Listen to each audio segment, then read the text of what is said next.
नमस्ते फ्रेंड्स, कैसे हैं आप सभी। उम्मीद करते हैं आप सभी अच्छे होंगे, खुश होंगे। Life happiness Alka blog channel में स्वागत है आप सभी का।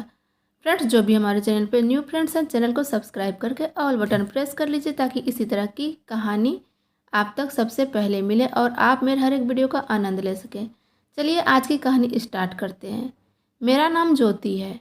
आज मैं आपको अपनी कहानी सुनाने वाली हूँ। आज ही मेरी शादी अमर से हुई है। शादी एक अच्छे बड़े घर में हुई है। पैसों की कोई कमी नहीं थी। मैं और मेरे पिता अपने आप को बड़े खुशनसीब मानते थे कि हमें ऐसा घर मिला है। सभी रिश्तेदार भी कह रहे थे कि ज्योति के तो भाग ही खुल गए, किस्मत वाली है। हम लोग उनके मुकाबले कुछ भी नहीं हैं। पिताजी के पुराने परिचित होने के वजह से मेरी शादी उस घर में हो गई। शादी के बाद मैं पहली बार उस घर में गई। घर में जाते ही मुझे पता चला कि वो लोग कितने बड़े हैं।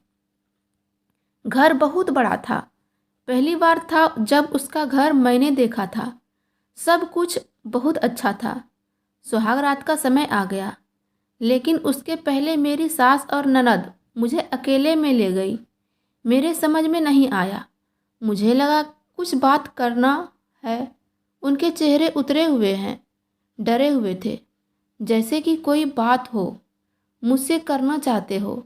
मैंने उन्हें पूछा, क्या हुआ, आप दोनों इतने डरे हुए क्यों हैं।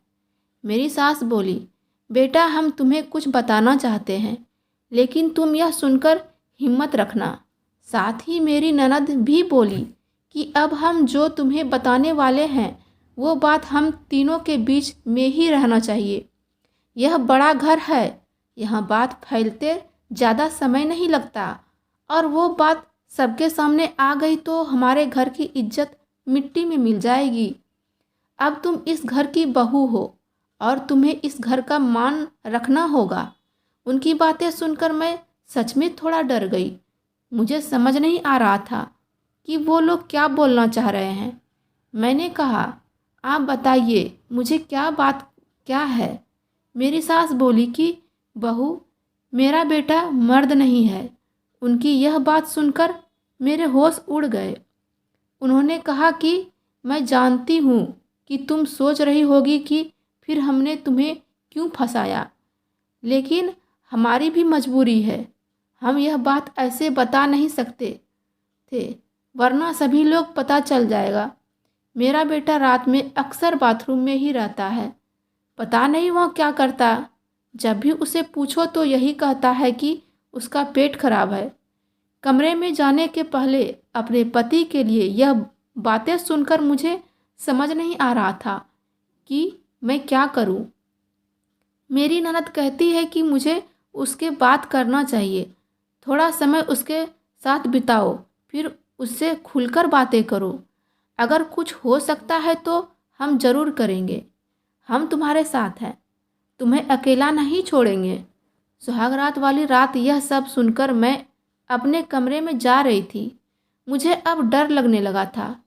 मैं कमरे में यही सब सोच रही थी कि मेरे पति अमर कमरे में आए, कमरे का दरवाज़ा बंद किया और दरवाजे से ही पेट खराब हाथ लगाते हुए आए।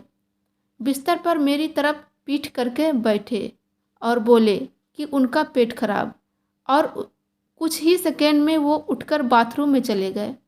बिल्कुल वैसा ही हुआ जैसा कि मेरी सास ने मुझसे कहा था। पेट खराब हो तो थोड़ी देर बाद वो बाथरूम से बाहर आ जाते, लेकिन वो करीब 1 घंटे तक बाथरूम में ही रहे। मैं बाहर चुपचाप अपने बिस्तर पर बैठी रही। उन्हें मैंने आवाज़ भी नहीं दी।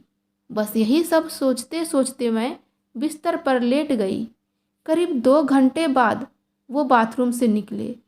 मेरा अब उनसे बात करने का मन ही नहीं था। मुझे लगा कि मेरे साथ धोखा किया गया। वो भी चुप था। चुपचाप अपने बिस्तर की साइड पर जाकर सो गए। सुबह में मैंने अपने आप को खुशकिस्मत मान रही थी और रात होते होते अपनी किस्मत को कोसने लगी। सुबह में जल्दी उठी और बाथरूम में गई।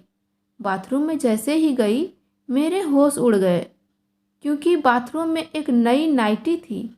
साथ ही मेकअप का सामान। यह सब क्या था, मुझे समझ नहीं आ रहा था। एक ऐसे इंसान से मेरी शादी क्यों करवा दी। सुबह मेरी सास और ननद ने मुझसे पूछा, क्या हुआ बेटी। रात में मैंने कहा वही जो आपने बताया था। यह कहकर मैं रोने लगी। मेरी ननद ने कहा, माँ मैं कह रही थी ऐसे किसी लड़की की ज़िंदगी खराब मत करो, लेकिन तुम सभी ने मेरी बात नहीं मानी। अब यह क्या ऐसे ही घुट घुट कर रहेगी यहाँ। मेरी ऐसी सास बोली कि बेटा तू जो भी फैसला लेगी हम तेरे साथ हैं, लेकिन मुझे यह वचन देना होगा कि यह राज तेरे मुंह से नहीं निकलेगा। अगली रात फिर वो कमरे में आए। मुझे अब उनकी तरफ देखने का भी मन नहीं हो रहा था। मैं चुपचाप अपने बिस्तर करके अपनी साइड पर सो गई, क्योंकि अब बात करने को रखा क्या था। उन्होंने भी अभी तक कुछ बात नहीं की। उनकी वजह भी मैं जानती थी। थोड़ी देर वो बिस्तर पर बैठे रहे और फिर उठकर वो बाथरूम में चले गए। मैं समझ गई थी कि वो क्या करने गए हैं। थोड़ी देर बाद बाथरूम से चीज़ें गिरने की आवाज़ आने लगी, कुछ टूटने की। थोड़ी देर बाद आवाज़ रुकी और इस बार वो जल्दी ही बाथरूम से बाहर आ गए। आकर बिस्तर पर सो गए। हमारे बीच कोई बात नहीं हो रही थी। मैं तो यह सोच रही थी कि मैं क्या करूं। यह सब सोचते सोचते नींद आ गई।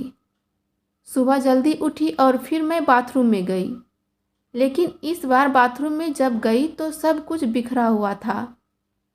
नई नाइटी को फाड़ दिया था। मेकअप का सामान बिखरा हुआ था। बाथरूम में कचरे में एक कागज़ भी था जिस पर लिखा था, टू माई ब्यूटीफुल वाइफ। मेरे मन में अब शक आया कि यह सामान और कपड़े कहीं मेरे लिए तो उन्होंने नहीं रखे। लेकिन फिर मैंने सोचा कि मेरी सास और ननद मुझसे झूठ क्यों बोलेगी। अभी मैंने उनसे कुछ बात नहीं की। सुबह मेरी सास और ननद फिर मुझसे सहानुभूति जता रही थी। मुझे उनकी बातों से लगा कि वो चाहती थी कि मैं अमर को छोड़कर इस घर से चली जाऊं। मुझे अब मेरी सास और ननद पर शक हुआ। मैंने घर की पुरानी नौकरानी से बात की। मैंने बातों बातों उनसे पूछा कि अमर कैसे हैं। वो बोली कि वो बहुत सीधे हैं। उनकी माँ और बहन तो चाहती थी कि उनकी शादी उनके बहन के पति के रिश्तेदार से हो। बहन और माँ तो बहुत कोशिश की, लेकिन उनके पिता नहीं माने और उनके दोस्त के परिचित यानी आपसे शादी करवा दी। वो दोनों तो आपकी शादी के खिलाफ थे। कई दिनों तक घर में विवाद भी होता रहा, लेकिन तुम्हारे पति अमर ने कहा कि पापा जो बोलेंगे वही करेंगे।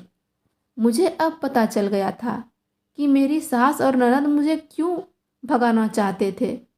इसलिए उन्होंने मुझसे झूठ कहा था। उन्होंने शायद अमर को कुछ कहा होगा। रात अब मैं अमर से बात करने का इंतज़ार कर रही थी। वो कमरे में आए तो उनका मुंह तो उतरा हुआ था।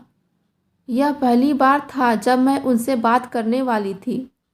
उनके आते ही मैंने कहा, आप मुझसे कुछ बात करना चाहते हैं। वो बोले, अब बात करने को रखा क्या है।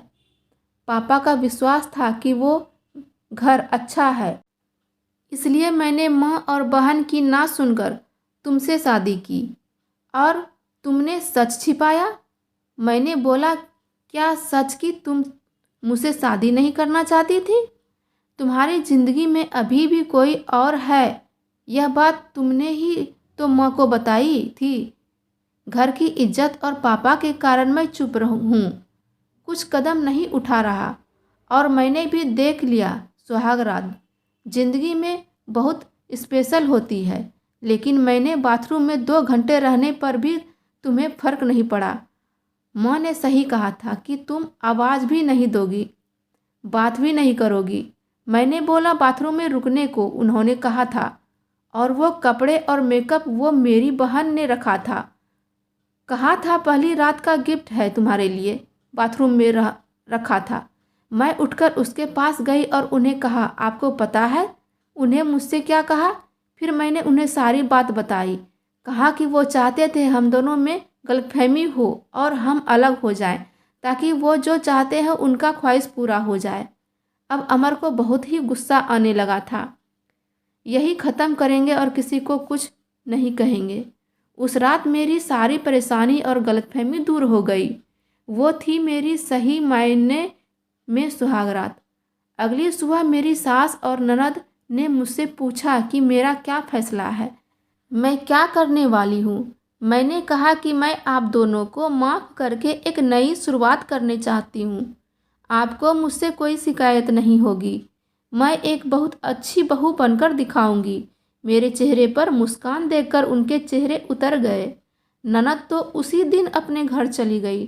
तो दोस्तों, आज की ये कहानी आप सबको कैसी लगी कमेंट बॉक्स में ज़रूर बताइएगा। फिर मिलते हैं एक नई कहानी के साथ। हर हर महादेव।